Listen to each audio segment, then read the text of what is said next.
Faith. By definition, it's something that is felt with strong conviction without tangible evidence of its existence.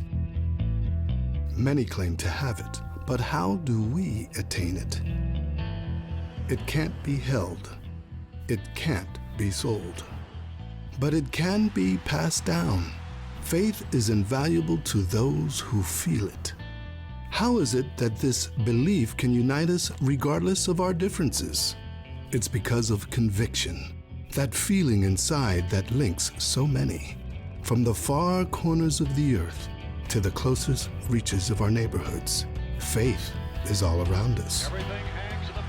Faith springs from a glorious past forward to a promising future. The faith that those who not so quietly defeated rivals and redefined record books would inspire their brethren of today to reach such epic accomplishments. And all along, there are those who cheer. In their minds, they envision. In their hearts, they believe. And because of that, they are simply known as the faithful.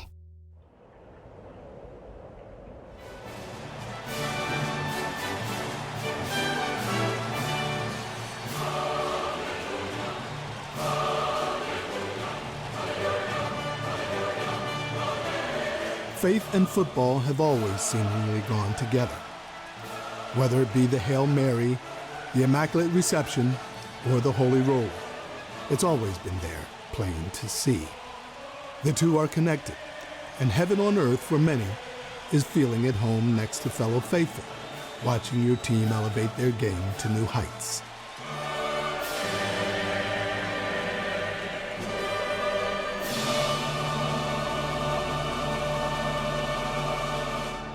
But to some, faith can often be tested. Enter Bandara, who has made his home and livelihood in the most unlikely of places.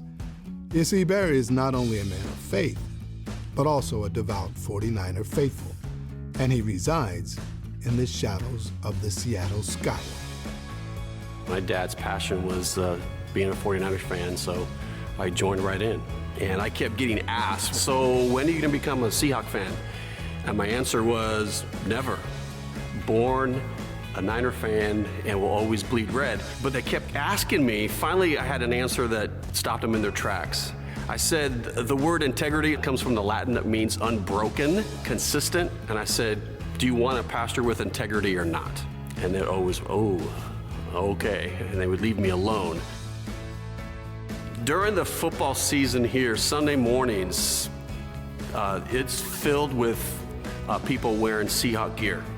Whether they're in town or not, it's just all Seahawks all the time. It can be intense.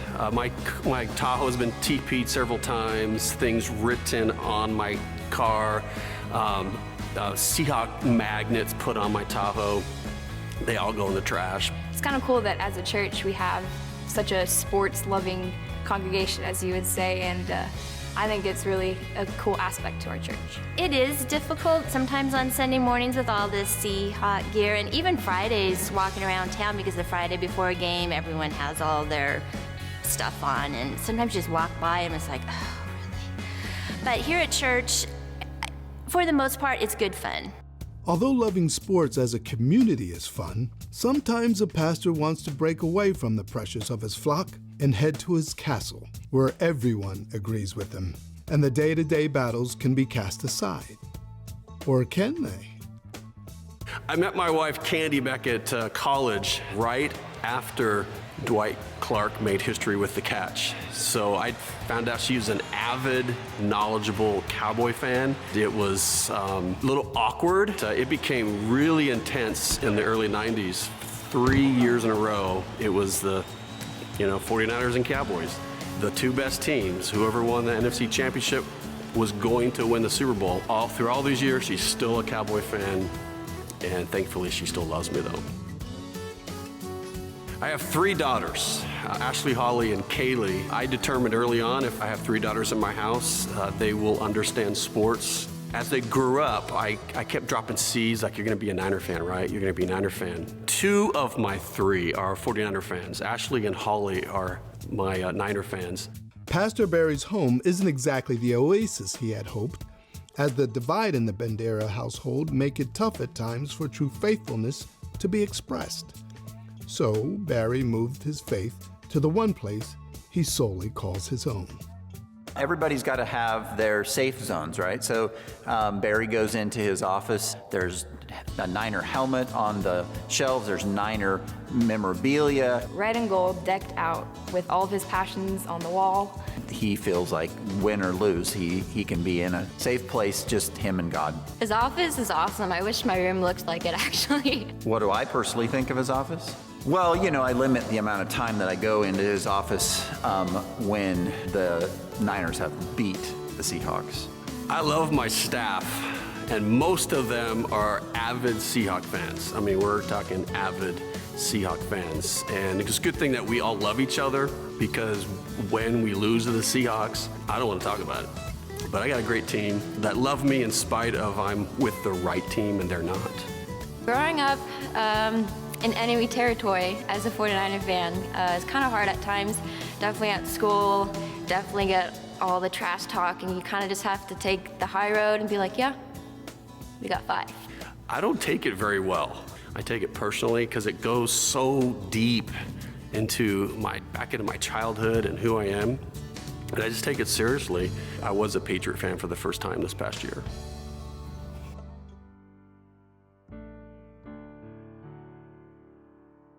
Well, I would say that his fandom, I would say it in one word, is loyal. He's very loyal to anything he does, whether it's family, his church responsibilities, or when it comes to his team.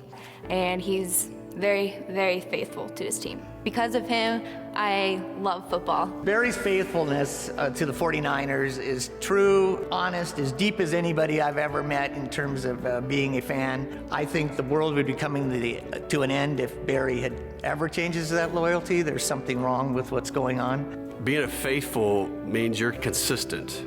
You're not there when it's convenient. You're there thick and thin. And being a faithful 49er fan for so many years was easy because of all the wins and all the Super Bowls and all the amazing Hall of Fame players. And I think faithfulness is really tested when times are lean and seasons are tough. I think if faithful is you're with your team in the good times and the bad times.